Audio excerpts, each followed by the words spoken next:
Jadi ini kita baru sampai di SMK Santa Maria. Kalian bisa lihat di sini. Baru aja nyampe dan kita diundang untuk jadi juri buat anak-anak yang ujian tata busana. Kita bakal lihat kira-kira hasilnya kayak gimana karena tahun lalu aku juga diajak ke sini. Menurutku mereka semua bisa bikin mood board dan story yang menarik banget untuk desain-desain mereka. Jadi aku bakal ngajak kalian buat ngeliat desain-desain mereka dan kasih tahu aku mana kira-kira yang jadi favorit kalian. Yuk kita tanyain satu-satu. Ini juga mereka baru renov katanya. Jadi bangunannya tetap sama dan mereka cuma ngerapin ulang. Aku suka banget sama konsep lampu dan pilar-pilarnya.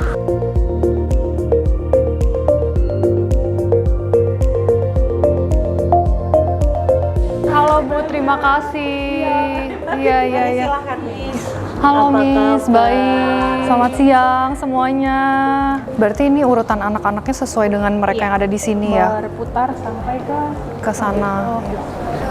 Iya, ini desainnya gimana ceritanya, konsepnya? Jadi ini temanya sama, ini dressnya terinspirasi dari Terinspirasi dari apa? mermaid. Oh, mermaid. Lucu, payetannya ada shell-nya.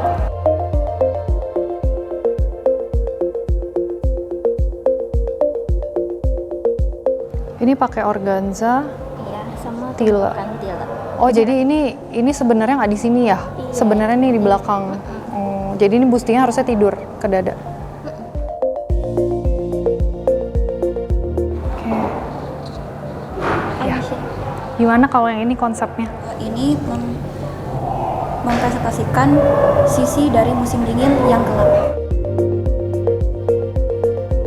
Oh, ini outer doang. Jadi dia ada dalemannya. Ini finishingnya pakai, oh ini karet ya? Ya, keren.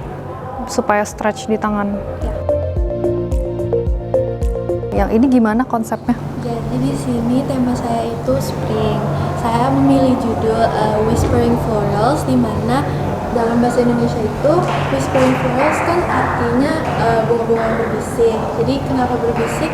Karena di sini saya memilih detail-detail dan juga siluet yang flowy, dan detailnya juga nggak berteriak untuk attention gitu. Nggak pakai kupner ya? Nggak pakai tulang? Nggak. Jadi dia bener-bener cuman bahan jatuh aja.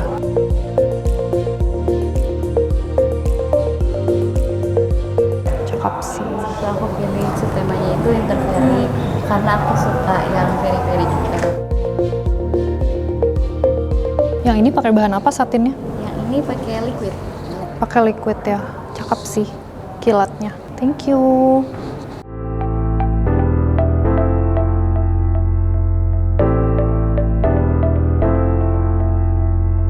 Lucu banget gambarnya. Thank you. Gambarnya cantik. Nah, ini kan sebenarnya unik banget. Iya. Ada petals-petalsnya. Ini inspirationnya dari mana? Oke Ci, aku ambil kayak terinspirasi dari karyanya Claude Monet. Dari paintingnya Claude Monet itu dia suka lukis kayak scenery and then flowers. Karena aku suka banget juga sama flowers. Dia itu flowers yang di paintingnya itu brushstrokesnya itu sangat detail dan kecil-kecil. Makanya di baju yang saya desain ini saya kayak aplikasi berbagai payetnya ini terinspirasi dari itu, kedetailan dari artworknya dia.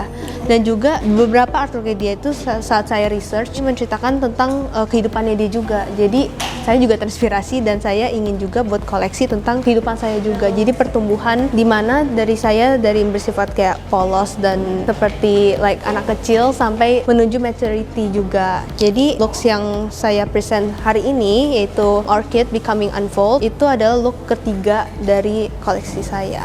Ini karena saya juga bereksperimental pertama kali juga saya buat. Ini itu saya pakai lem payet. Nah, lem payetnya itu saya aplikasiin ke kain organdi. Memang jadinya di bahan ini dia kerasa ada lemnya ya. Kalau yang atasnya kan Iya, dia jadi jatuh. keras. Tapi memang harusnya kamu mau bikin dia intentionnya structured atau emang jatuh? Emang mau jatuh. Emang mau jatuh ya? Jadi yang bagian atas saya kasih sedikit euro. Jadi dia tuh lebih agak firm Lebih di ya, atasnya. oh. Di sininya kayak emang Oke. ya jatuhnya bahan aja. Oke. Yang bawah pakai tila. glitter. Oke. Saya ada 4 fabric sih di sini. Mm-mm. Jadi di sini Pakainya apa organdi, aja? Dan organdi, this is satin yang ada 2 layer satin. Mm-mm. And ini furingnya Roberto. Mm-mm. Ini tila glitter. Tila glitter ini saya juga pakai ini buat tila glitter juga. Oh, oke. Jadi ada 2. Itu semua kamu pakai ke sini. Jadi semua bahan yang ada di sini Semuanya dipakai. ada di sini. Openingnya pakai zipper. Di belakang. Oke sih, udah bisa mengeksplor sendiri untuk teknik-teknik yang bisa di-apply ya. Oke, thank you.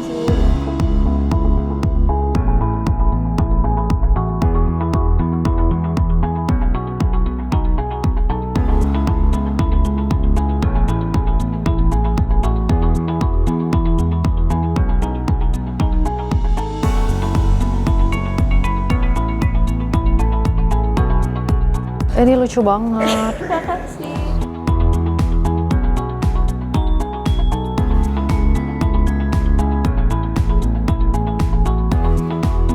Oke, pemilihan bahannya cakep sih. Cuman ini sebenarnya menurutku bisa lebih rapi lagi kalau kayak ini nggak kamu potong tapi kamu solder gitu. Jadi udah finish. Lucu sih buat detail ininya. Lucu sih, cakep. Bisa diaplikasi, terus emang sengaja bikin ada kombinasi warna. Ini bawahnya juga dikasih. Oh, lucu banget. Buat bagian ekornya. Shawl sih. Oh, tapi dia panjang sampai lantai. Iya, sampai lantai. Jadi konsepnya dia kayak gugur. Iya. Kayak gini ya, kayak gambarnya. Iya. Sama gambarnya mirip sih. Aku suka banget kombinasi antara kayak ada drapingan ini di luar sama ada roknya, dia ada gathers ke bawah, jadi Nah, ini balon. beda. Kayak bisa kombinasi dua arah dari jatuh bahan. Lucu banget shaping badan. Ini udah beli jadi ya dengan pattern kayak gini, tinggal dipasang. Terus ini emang karena belum selesai aja Belum selesai, tapi ntar sisa kainnya bakal aku dibuang. Oke. Jadi bunga yang ada di sini itu namanya bunga belladonna.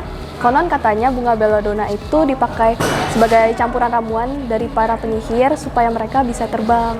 Jadi saya ambil ini diimplementasikan, terus pakai kawat dan resin dirangkai jadi bunga. Tapi karena temanya Winter Witch, jadi bunganya saya biarkan kayak bening, terus ada efek glitter silver sama payatan menjuntai, jadi kayak bunganya frozen gitu. Ini ditempelnya apa dijahit? Itu dijahit. Jahit tangan ya? Iya. Nah, jadi untuk pembuatannya kelopaknya dibikin satu-satu, frame-nya pakai kawat, terus dicelupin ke resin dan dikeringin pakai lampu UV.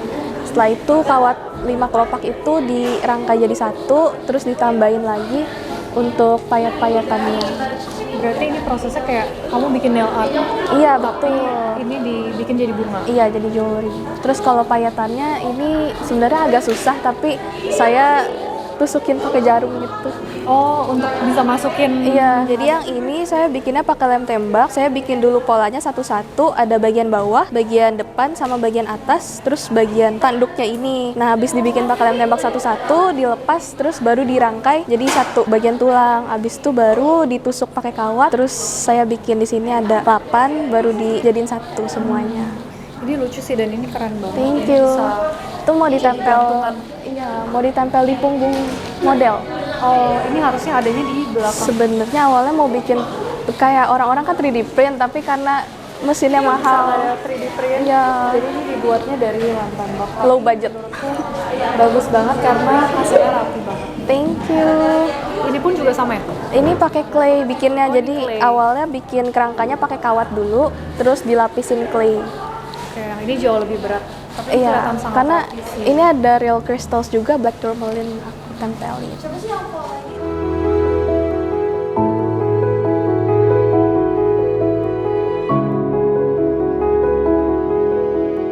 Oke, lucu sih. Ini pakai bawahnya pakai petticoat atau? Petticoat. Jadi kamu taruh petticoat di dalam, beli jadi gitu. Drop waist ya. Nanti juga saya payat lagi. Oke. Jadi ini bordirannya dipotong tempel ya. Kalau yang ini payetnya? Ini aku payet sendiri. Payet sendiri. Acak, nggak ada pattern. Yang ini bikin dari apa? Structure-nya? Dari taffeta, terus aku masukin balon jahit. Jadi dibentuk sendiri, bentuknya kayak gini. Ini dibakar ya? Iya, dibakar. Oke, ini detachable, bisa lepas pasang, jadi kayak bisa dicopot semua ya? Bisa.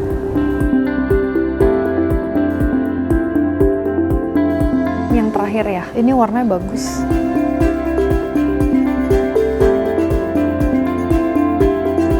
Sebelumnya congrats karena desain dan collectionnya yang udah kalian bikin keren-keren banget semuanya.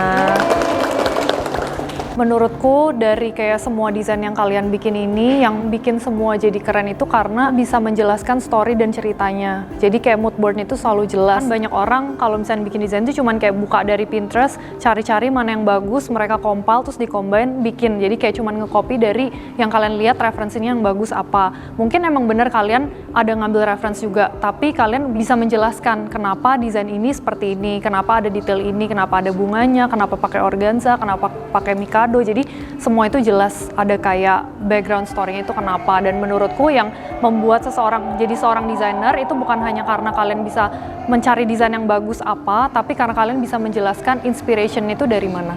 Dan menurutku semua mood board yang kalian bikin itu ceritanya keren-keren banget.